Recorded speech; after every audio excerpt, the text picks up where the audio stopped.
is Gary Gnu, and the No Gnu's is Good Gnu's show, the only TV Gnu's program guaranteed to contain no Gnu's whatsoever. Hi guys, Rogue Nation here with you. Today we're going to be going over a video here by this young lady. For 25 years she's been the representative, a legal representative for law enforcement, for lawsuits, and for internal investigations. She's represented officers. So we're going to listen and see what she has to say about the First Amendment and First Amendment auditors, and we're going to correct her where she's wrong. So let's get into this. By now, many public safety personnel have likely seen YouTube videos posted by someone claiming to be a reporter working on a story. Okay, well, as we all know, freedom of the press is an individual right, and as the courts have decided, anybody with a story, an opinion, a view, and a means to disseminate that view is part of the media and reporters, Otherwise known as an auditor. These auditors video interactions while antagonizing an officer in a public place. Even if people were to antagonize an officer or call him names or be rude to him, none of that is illegal. Okay? The resulting videos typically show a well-meaning officer asking for the person's identity and explaining what they're doing in a particular area. Well-meaning. So as long as they have well-meaning, then violating people's rights is okay. You know, as long as they mean well. Okay? The reporter acts with defiance, assuring their right to film in public and refusing to answer the officer's questions in a manner intending to provoke the officer to act. I don't know how you can provoke someone to act unless you have the secret Jedi mind control power, where you can have people act however you want them to. Sometimes these encounters result in arrest or uses of force. Welcome to the First Amendment audit. These First Amendment auditors seek to get the attention of police by acting suspiciously inside or near a public building for the sole purpose of provoking a confrontation, caught on video, and then posting their success online. These videos are sometimes edited for effect to show that the auditor was just an innocent citizen minding his own business and was harassed by law enforcement.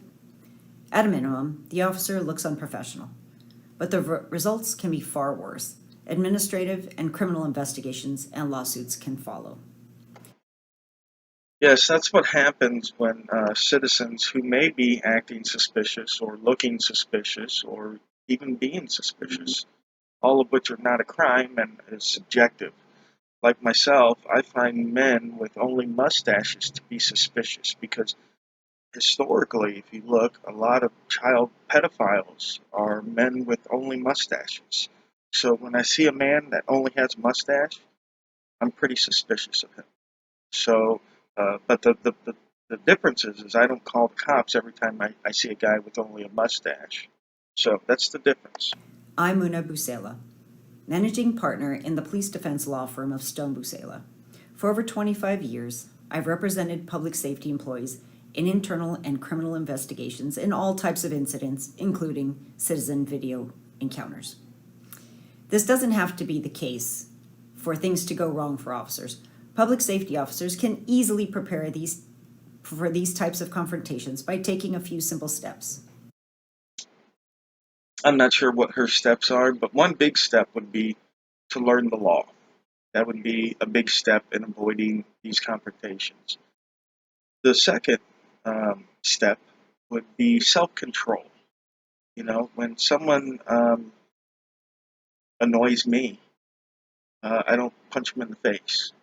When someone is, being, shall I say, an asshole to me at my work, because I work with the public in the service industry, so I see a lot of assholes. I bartend, I see a lot of assholes. And they don't control how I react to them because they're being an asshole to me. That has no sway over how I conduct myself and my actions. But they try to pass it off, as you can see this lady trying to pass it off as our fault, that these guys are using force and being out of control and unreasonable because we're an asshole. Okay, so Number 1, go to YouTube and study the techniques these auditors use to provoke officers into overreacting. Number 2, be alert for circumstances where a citizen calls police because they see a person acting suspiciously, like wandering around a public building or businesses while taking photos or video. The auditors typically don't act in a physically threatening manner, but often antagonize or verbally abuse other citizens to get someone to call the police. usually I only interact with public officials. If a private citizen, does confront me, then yes, I will engage in conversation sometimes with them. But I'm never violent. I never act with violent tendencies. And I'm usually a pretty nice guy until you come up to me and you start lying to me and you start trying to order me around and do all that other stuff. Now, in life you get what you get. So that's just a rule of life that you can use there. And you have the encounter. Number 3, remember that unless filming in a particular area is prohibited by a statute or local ordinance, anyone can legally film other persons in a public place. Wow. So she gets it.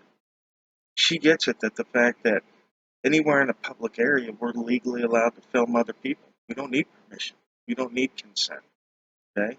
And especially not from the people that we pay through our tax dollars to provide services to us. Granted, these people don't work for us per se in an individual capacity, but they work for us together in a group capacity. So, a lot of people try to get off by saying, well, they don't work for you personally. Well, that doesn't get them out of work. Okay, just because everybody in the city doesn't show up at the same time at City Hall to request, a service, doesn't mean that she don't service anybody, because they're not everybody. Okay? And any activity that can be seen from a public place. Finally, remember to be professional, courteous, and polite while interacting with an auditor. If there is no basis to demand a person's identification, don't push it. Sage advice. If there's no conditions present that would require a citizen to give ID, don't demand it. That's part of the reason why we're out here, is because you guys try to force something through citizens' ignorance that you have no right to force. If they're not doing anything, leave them alone. Leave them alone. Avoid detaining a person or threatening an arrest based solely on the person filming in public and refusing to answer questions. Remember, the auditor is trying to get a rise out of the officer, trying to get him to overreact, lose his temper, and engage in a use of force. And that's not actually what I'm trying to do. What I'm trying to do is I'm trying to exercise my rights freely without being harassed by public officials. I'm also trying to get a reaction out of the law enforcement. That reaction is for them to honor their oath. Okay? This young lady doesn't seem to understand that reaction. But yes, the reaction I'm looking for is, one, for the public officials to act professional, go about their business without harassing citizens that are conducting constitutionally protected activities. But if the off chance that these public officials do call the officers, I expect the officers to show up. I expect them to honor their oath to protect my rights. And I expect them to enforce the law and not people's feelings. I expect them to go in and let these people know, hey, what he's doing is perfectly legal. You shouldn't call us on people that are conducting legal activities. And the problem again stems from the fact that nobody understands that these are legal activities, because the government specifically leaves this kind of education out of the public school system. Okay? They don't want citizens to know that they have a right to watch over them and watch what they're doing. Why would the government want to tell us that? You act like the government's righteous and virtuous. I mean, where are you living? What reality?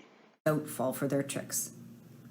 If you're under investigation for an interaction with a recording citizen, get competent representation to guide you through the process. For more tips on how to protect yourself in the internal investigation process, click to receive our free guide. Stay safe. I don't know if you'd want to retain this young lady. Even though she sounds like she understands about recording in public places being legal, she's definitely biased against what First Amendment auditors are doing. Again, granted, she's been part of the Thin Blue G-string for 25 years, protecting these people against citizens that have been mistreated. So she's definitely deeply entrenched, the blue line thinking. So, I mean, I definitely advise you to get competent representation. And I also advise you, officers that are watching this, to study up a little bit. Spend a little bit of time um, reading the law. You've got the law in your hand, in the form of a cell phone. You can look up laws and start looking up stuff yourself. Definitely watch First Amendment auditing videos.